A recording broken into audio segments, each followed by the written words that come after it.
아버지, 저들을 사하여 주옵소서. 자기들이 하는 것을 알지 못함이니이다. 하나님, 우리는 두 눈을 뜨고 있었지만 앞을 볼 수 없었습니다. 하나님, 우리의 두 귀는 열려 있었지만 주님의 말씀을 듣지 않았습니다. 우리가 행하는 죄의 악함을 깨닫지 못했고 우리가 하나님의 나라와 멀어지고 있음을 알지 못했습니다. 그러나 주님께서 그런 우리를 긍휼히 여기시며 우리 가운데 오셨습니다. 그리고 십자가 위에서 용서를 선포하셨습니다. 아버지, 저들을 사하여 주옵소서. 자기들이 하는 것을 알지 못함이니이다. 우리의 무지함을 불쌍히 여기시며 우리의 연약함을 긍휼히 여기시며 용서해 주신 주님, 감사합니다. 고난의 계절을 지나며 진정한 회개로 주님께 더 가까이 가기를 소원합니다. 이제 우리의 두 눈을 들어 주님을 보게 하시고 두 귀를 열어 주님의 말씀을 듣게 하옵소서. 주님의 자녀들이 사랑으로 서로 용서하며 회개로 참된 자유를 누리게 하옵소서. 아버지, 저들을 사하여 주옵소서. 자기들이 하는 것을 알지 못함이니이다. 말씀하시며 우리를 용서하신 예수님의 이름으로 기도합니다.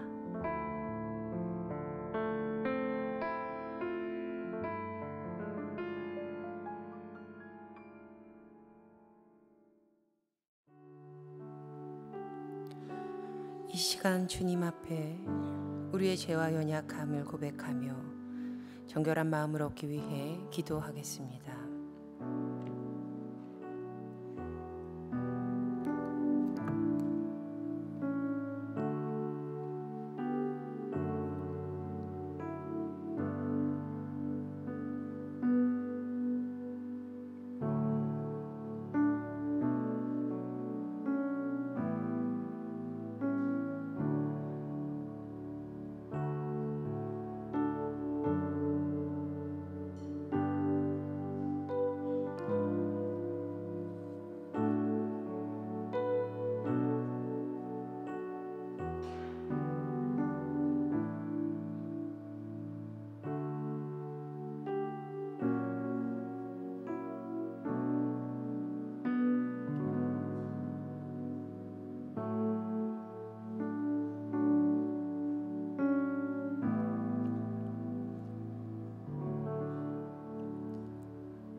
사도신경으로 신앙 고백하겠습니다. 전능하사 천지를 만드신 하나님 아버지를 내가 믿사오며 그 외아들 우리 주 예수 그리스도를 믿사오니 이는 성령으로 잉태하사 동정녀 마리아에게 나시고 본디오 빌라도에게 고난을 받으사 십자가에 못 박혀 죽으시고 장사한 지 사흘 만에 죽은 자 가운데서 다시 살아나시며 하늘에 오르사 전능하신 하나님 우편에 앉아 계시다가 저리로서 산 자와 죽은 자를 심판하러 오시리라. 성령을 믿사오며 거룩한 공회와 성도가 서로 교통하는 것과 죄를 사하여 주시는 것과 몸이 다시 사는 것과 영원히 사는 것을 믿사옵나이다. 아멘. 예수님의 십자가 사랑을 묵상합니다. 다 함께 초를 점화하시며 우리의 삶의 구원을 허락하신 예수님의 십자가의 빛을 밝히겠습니다.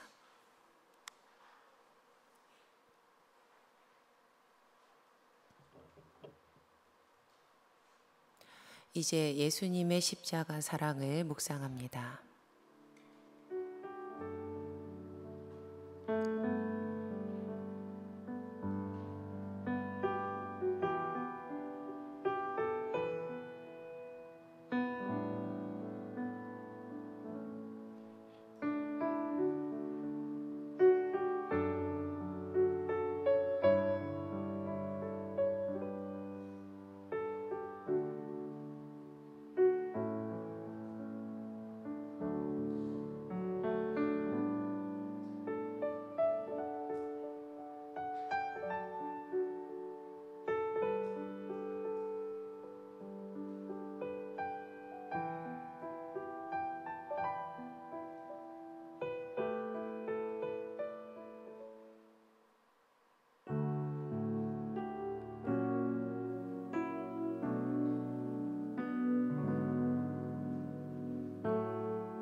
예수님께서 십자가에 달려 말씀하셨습니다.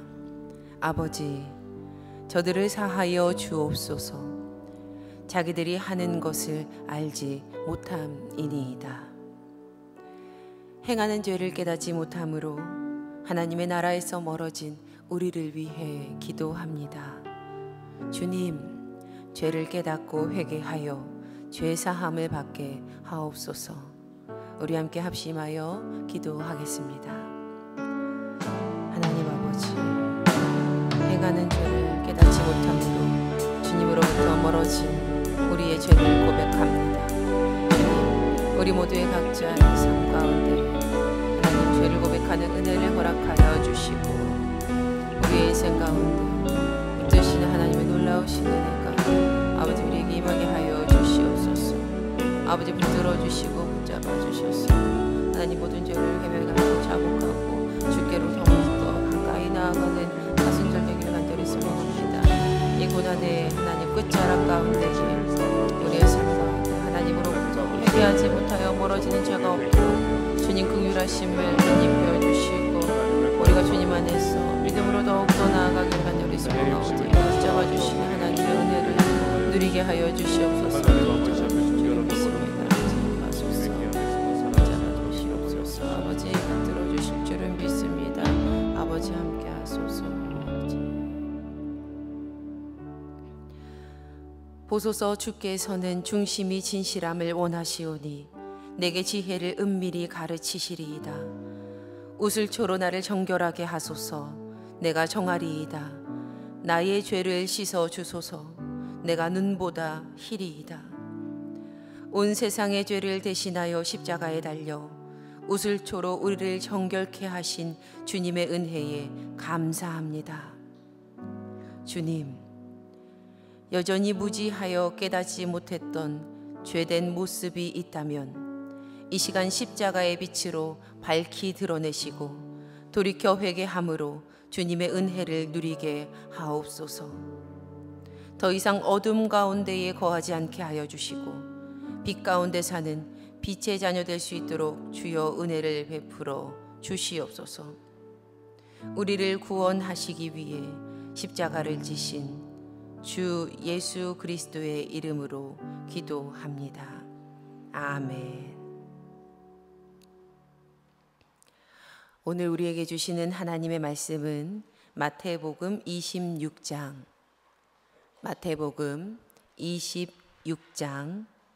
57절에서 75절까지의 말씀입니다. 겟세마네 기도회의 첫째 날 마태복음 26장 57절에서 75절까지의 말씀을 한 번 교독하시고 마지막 절은 합독하겠습니다. 제가 먼저 봉독합니다. 예수를 잡은 자들이 그를 끌고 대제사장 가야바에게로 가니 거기 서기관과 장로들이 모여 있더라. 베드로가 멀찍이 예수를 따라 대제사장의 집들에까지 가서 그 결말을 보려고 안에 들어가 하인들과 함께 앉아 있더라. 대제사장들과 온 공회가 예수를 죽이려고 그를 칠 거짓 증거를 찾으매 얻지 못하더니 후에 두 사람이 벌써 이르되 이 사람의 말이 내가 하나님의 성전을 헐고 사흘 동안에 지을 수 있다 하더라 하니 대제사장이 일어나 예수께 묻되 아무 대답도 없느냐. 이 사람들의 너를 치는 증거가 어떠하냐 하되 예수께서 침묵하시거늘 대제사장이 이르되 내가 너로 살아계신 하나님께 맹세하게 하노니 내가 하나님의 아들 그리스도인지 우리에게 말하라. 예수께서 이르시되 내가 말하였느니라. 그러나 내가 너희에게 이르노니 이에 인자가 권능의 우편에 앉아있는 것과 하늘구름을 타고 오는 것을 너희가 보리라 하시니 이에 대제사장이 자기 옷을 찢으며 이르되 그가 신성모독하는 말을 하였으니 어찌 더 증인을 요구하리요. 보라, 너희가 지금 이 신성모독하는 말을 들었도다. 너희 생각은 어떠하냐. 대답하여 이르되 그는 사형에 해당하니라 하고 이에 예수의 얼굴에 침 뱉으며 주먹으로 치고 어떤 사람은 손바닥으로 때리며 이르되 그리스도야 우리에게 손치자 너를 진짜가 누구냐 하더라. 베드로가 바깥들에 앉았더니 한 여종이 나와 이르되 너도 갈릴리 사람 예수와 함께 있었도다 하거늘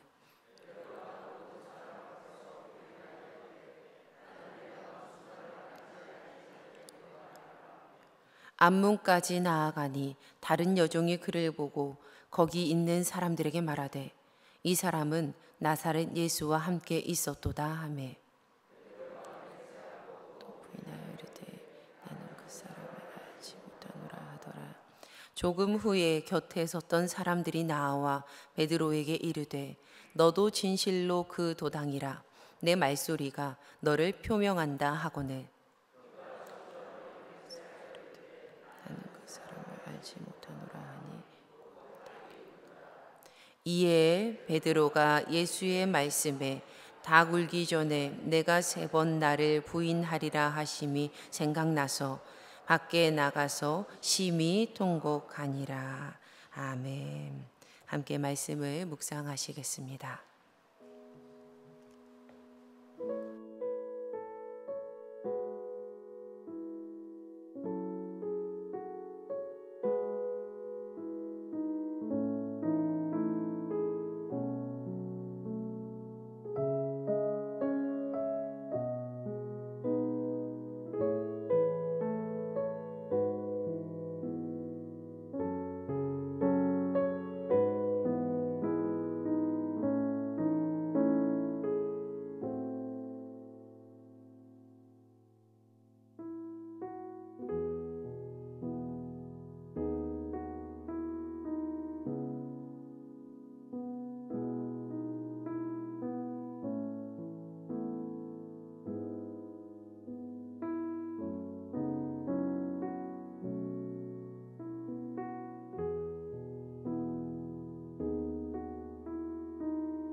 함께 말씀을 나누겠습니다. 오늘 본문은 두 부류의 사람들을 우리에게 보여줍니다.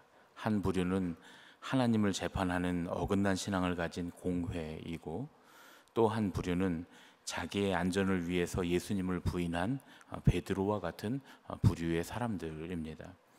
오늘 말씀을 묵상하면서 이 두 부류의 모습이 혹시 우리의 모습은 아닌지 되돌아보는 그런 시간이 되었으면 좋겠습니다. 겟세마네에서 아무런 저항 없이 끌려오신 예수님은 대제사장이었던 가야바의 관정으로 끌려가셨습니다. 그곳에는 이미 서기관과 장로들이 모여 있었습니다. 마태는 이들이 온 공회였다 이렇게 기록하고 있습니다. 여기서 말하는 공회는 당시 유대인의 최고 의결 기관이었던 로마 정부가 승인을 해준 자치정부 형태의 기관이었습니다. 로마 정부가 유대인들에게 자치권을 인정하면서 일종의 공의회를 허락해 준 것인데, 이 공회는 유대인의 의회 역할을 감당했고, 또 사형 집행을 제외하고는 사형은 할 수 없었습니다. 사형은 오직 로마에만 사형권이 있었고, 사형 집행을 제외한 모든 사법권을 가진 그런 사법기관의 역할을 했다 이렇게 볼 수가 있습니다. 이걸 산헤드린 공회라고 불렀는데, 이 산헤드린 공회는 대제사장 1명과 대제사장 계열의 사두개인들, 또 서기관을 포함한 바리새인들 총 71명으로 71명으로 구성되어 있었습니다. 그런데 이 산헤드린 공회가 어떤 사건을 처리할 때 필요한 정족수가 있었는데, 특별히 강력 사건의 경우에는 총원의 71명의 3분의 1 이상이 참여하면 구성이 되었습니다. 산헤드린 공회원 중에는 사실은 예수님에 대해서 호의적으로 생각하는 그런 사람들도 있었습니다. 다른 성경에는 그런 내용들이 나오죠. 그래서 오늘 마태가 이야기하는 온 공회는 아마도 예수님을 해치기 위해서 음모를 꾸민 정족수 이상의 3분의 1 이상의 공회원들을 일컫는 것이 아닐까 이렇게 생각해 볼 수가 있습니다. 이들이 일찍 초저녁부터 모여서 예수님을 죽일 음모를 꾸몄고요. 가룟 유다를 따라간 무장 군인들이 예수님을 붙잡아 오기만 기다리고 있었을 겁니다. 이내 예수님이 붙잡혀 오시자 그들은 속전속결로 재판을 끝내버리려고 했습니다. 그래서 거짓 증인들을 많이 세웠습니다. 하지만 결정적으로 예수님을 죽일 증언을 얻지 못했다고 성경이 기록을 합니다. 오늘 59절 60절 말씀입니다. 대제사장들과 온 공회가 예수를 죽이려고 그를 칠 거짓 증거를 찾음에 거짓 증인이 많이 왔으나 얻지 못하더니. 마태가 이 급박하게 돌아가는 이 상황 속에서도 굳이 이러한 사실들을 다 언급을 해 주거든요. 마태가 이런 사실을 언급하고 있다라고 하는 이유는 예수님께서 죽임을 당하신 것이 거짓 모함 때문이 아니다라는 걸 말해주는 겁니다. 예수님은 거짓 모함 때문에 돌아가신 것이 아니라 지극히 자명한 한 가지 사실 때문에 돌아가셨다는 거예요. 거짓 증인들의 증언으로 예수님을 해칠 이유를 찾지 못하고 있었는데 마지막으로 두 사람이 와서 이제 증인으로 예수님에 대해서 증언을 합니다. 이들이 증언한 건 61절의 말씀인데 이르되 이 사람의 말이 내가 하나님의 성전을 헐고 사흘 동안에 지을 수 있다 하더라. 이 말씀은 실제로 예수님께서 성전에서 하신 말씀이시죠. 그리고 이 말씀은 예수님이 하나님의 그리스도이시기에 가능한 말씀입니다. 예수님은 돌로 만든 성전을 무의미하게 만드시는 분이십니다. 예수님은 진정한 성전이신 당신의 육체를 십자가에 내어주시고 사흘 만에 다시 부활하심으로써 무너진 성전을 다시 일으켜 세우실 분이셨습니다. 그곳에 모인 공회원들은 전부 다 우매한 사람들이 아닙니다. 그들은 무식한 사람들이 아니라 박식하고 고상한 지식을 가진 그런 사람들이었습니다. 율법과 성경에 아주 해박한 지식을 가진 사람들이었습니다. 그러니까 그들은 예수님께서 하신 그 말씀이 성전을 정말 다 헐고 3일 만에 다시 짓겠다라고 하는 그런 물리적인 성전을 다시 짓겠다는 말이 아니라 그게 바로 당신을 그리스도라고 나타내시는 말씀이라는 사실을 이미 다 간파하고 있었다는 것이죠. 그래서 대제사장이 바로 그 증언을 따라서 살아계신 하나님께 맹세하고 네가 정말 하나님의 아들 그리스도인지 말하라, 이렇게 예수님을 바로 신문하고 있는 겁니다. 예수님은 대제사장의 질문에 내가 말하였느니라. 그러나 내가 너희에게 이르노니 이후에 인자가 권능의 우편에 앉아 있는 것과 하늘 구름을 타고 오는 것을 너희가 보리라. 이렇게 대답을 하십니다. 예수님의 대답을 들은 대제사장이 옷을 찢으면서 신성모독이다라고 외칩니다. 그러면서 거기에 모인 공회원들에게 너희들의 생각은 어떠하냐 라면서 예수님의 죄에 대한 판결을 묻습니다. 그러자 그들이 일제히 다 준비되어 있었기 때문에 사형에 해당하는 죄입니다 라고 소리를 지릅니다. 그러고는 그때부터 예수님을 모욕하며 때리기 시작합니다. 마태는 이러한 일련의 사건을 기록하면서 예수님은 거짓 모함에 빠져서 사형 선고를 받으신 것이 아니었다라고 말씀합니다. 예수님은 그분이 하나님의 아들이시고 그리스도이시라는 사실 때문에 사형 선고를 받으셨다는 것이죠. 그곳에 있는 대제사장과 모든 사람들이 그 사실을 들었다는 겁니다. 그리고 이미 예수님이 하신 말씀을 통해서 그분이 그리스도이시다라고 하는 사실을 알았다는 것이죠. 사내들인 공회가 예수님을 죽일 음모를 꾸미고 예수님께 사형 선고를 내린 것은 절대로 거짓 증언에 속아서가 아니었다는 말입니다. 마태의 이러한 증언은 예수님이 하나님의 아들 그리스도가 아니었기 때문이 아니라 오히려 하나님의 아들 그리스도이셨기 때문에 유대의 종교 지도자들이 예수님을 죽였다라는 의미를 담고 있는 겁니다. 이 말은 지금의 우리에게 적용해 보면 하나님의 교회가 하나님을 심판하고 하나님을 죽였다라는 말입니다. 이러한 일은 도무지 일어날 수도 없는 일이고 일어나서는 안 되는 일이죠. 그런데 놀랍게도 이런 일이 지금도 자주 일어납니다. 하나님의 교회가, 하나님의 신앙인들이 신앙이 아닌 다른 것들을 더 중요하게 생각할 때 너무나 쉽게 저지르는 잘못들이다, 그런 얘기죠. 하나님의 뜻이면, 하나님이 드러나시면 마땅히 신앙인은 그 앞에 굴복해야 하고 순종해야 됩니다. 하지만 우리는 우리 뜻, 우리가 누리고 있는 종교적인 허영심, 우리 인생의 목적들, 이런 것들에 빠져 있어서 진짜 하나님의 뜻이 드러나도 완고하게 고집을 부리며 자기 논리가 하나님이라고 우깁니다.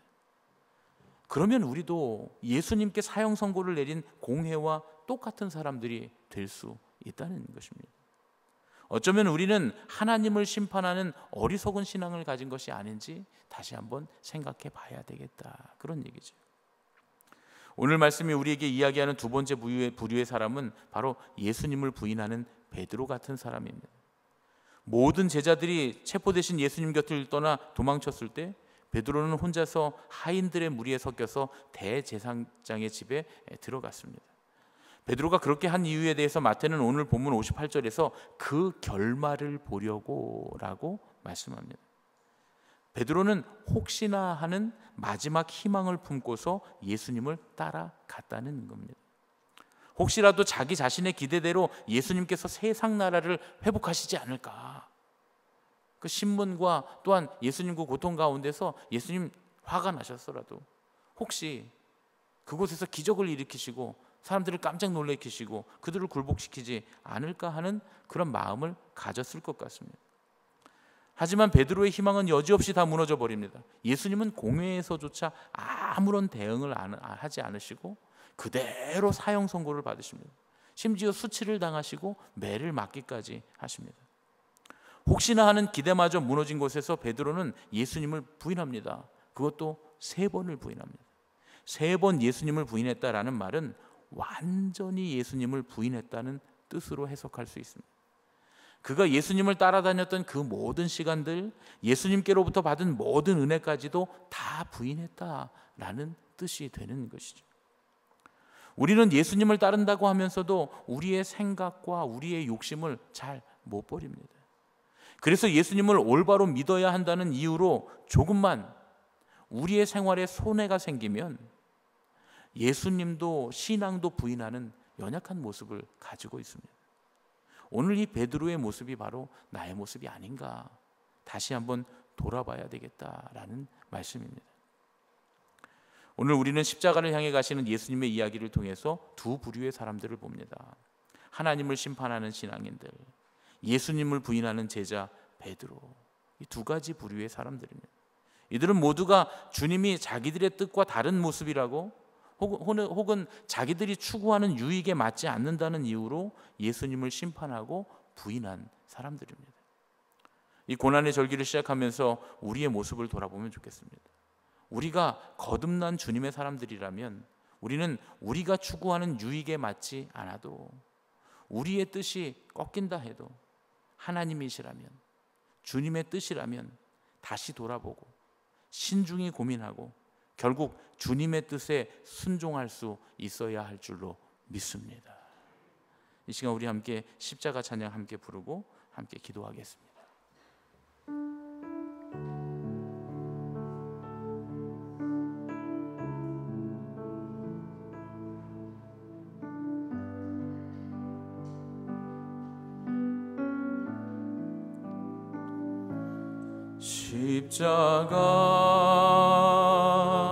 십자가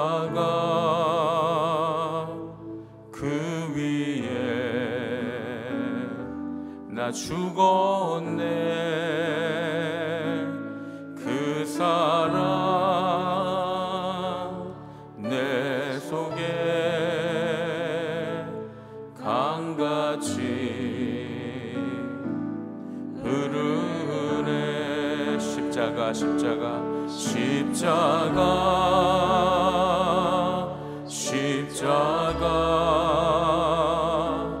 그 위에 나 죽었네. 그 사랑 내 속에 강같이 흐르네. 그의 생명 내 속에, 그의 능력 내 안에, 그의 소망 내 삶에,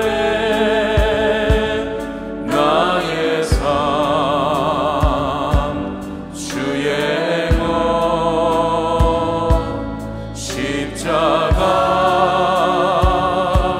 십자가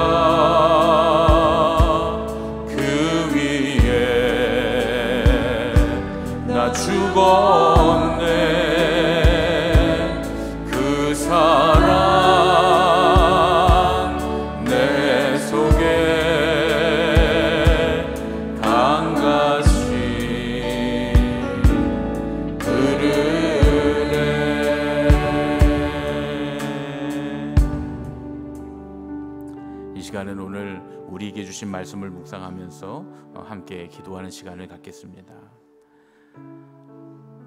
혹시 우리는 우리의 뜻과 주님의 뜻이 어긋날 때 우리의 뜻이 아닌 주님의 뜻을 따를 준비가 되어 있는가? 마음속에 질문했으면 좋겠습니다. 또 우리는 우리 삶에서 바라는 것들이 이루어지지 않아도 주님을 신뢰하고 있는가? 내 뜻과 주님의 뜻이 어긋날 때 주님의 뜻을 따를 준비가 되어 있는지, 혹은 내 삶에서 바라는 것이 이루어지지 않아도 주님을 신뢰하고 있는지, 이제 조용히 눈을 감고 오늘 우리에게 주신 말씀을 다시 한번 묵상하며 침묵으로 기도하겠습니다.